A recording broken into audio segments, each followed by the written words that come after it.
Oke, halo teman-teman. Perkenalkan, saya Aritono Michael Pratama Owen.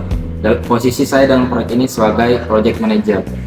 Ya, jadi teman-teman di dalam proyek ini kita akan membuat suatu sistem buka tutup pintu otomatis. Jadi secara khususnya kami mengapa memilih proyek ini karena adanya masalah di sawah pertanian sawah yang menyulitkan petani dalam membuka tutup pintu otomatis. Jadi tugas saya dan peran saya dalam proyek ini sebagai monitoring dan koordinator dalam proyek ini.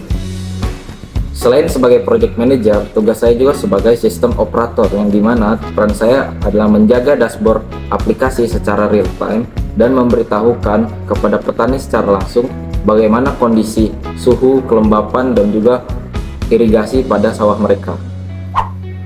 Hai teman-teman, perkenalkan nama saya Okta Auliana Mendani. Di sini saya berperan sebagai teknisi lapangan yang memastikan alat-alat di lapangan berjalan dengan baik seperti sensor dan aktuator. Sekian, dah. Saya Sarah Amelia Christina, saya sebagai spesialis jaringan dan IoT.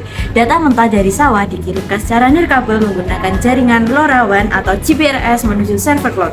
Tugas saya adalah memastikan koneksi data dari sawah yang jauh tetap stabil, aman, dan tidak terputus. Halo semuanya, perkenalkan nama saya Karen Restu Mawida. Jadi di sini saya sebagai Machine Learning Engineer. Dari proses disinilah data mentah diubah menjadi keputusan cerdas oleh analisis data dan AI. Sistem IoT Cloud memproses data sensor dan menggabungkannya dengan perkiraan cuaca menggunakan algoritma machine learning. Kami memprediksi debit air dan memutuskan apakah pintu air harus dibuka atau ditutup secara otomatis. Melalui proses tersebut, program kemudian mengimpor library yang dibutuhkan untuk mengolah data, melatih model AI, dan membuat grafik. Program membuat dataset berisi kelembapan tanah, curah hujan, dan ketinggian air. Data ini digunakan untuk melatih model linear regression agar dapat memprediksi ketinggian air. Setelah itu, AI memprediksi kondisi air beberapa jam ke depan. Jika hasil prediksi melebihi batas, sistem akan memberikan peringatan. Berikutnya, program membaca data dari sensor kelembapan tanah. Berdasarkan data tersebut, sistem memutuskan apakah pintu air perlu dibuka, ditutup, atau dipertahankan.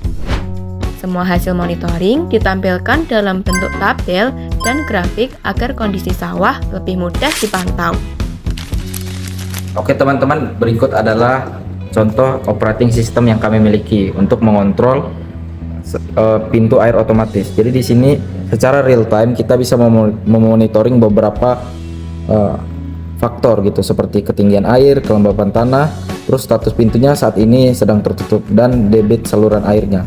Dalam mode operasinya kita juga bisa menggunakan mode otomatis. Jadi pintu otomatis bisa secara otomatis membuka atau menutup sesuai nanti jenis machine learning yang kita masukkan, ataupun bisa manual. Terus ini juga kita bisa melihat data ketinggian air selama 24 jam. Nanti akan ada muncul peringatan jika misalnya ketinggian air itu melebihi batas dari yang kita tentukan. Teman-teman, ini adalah sistem smart farming kami.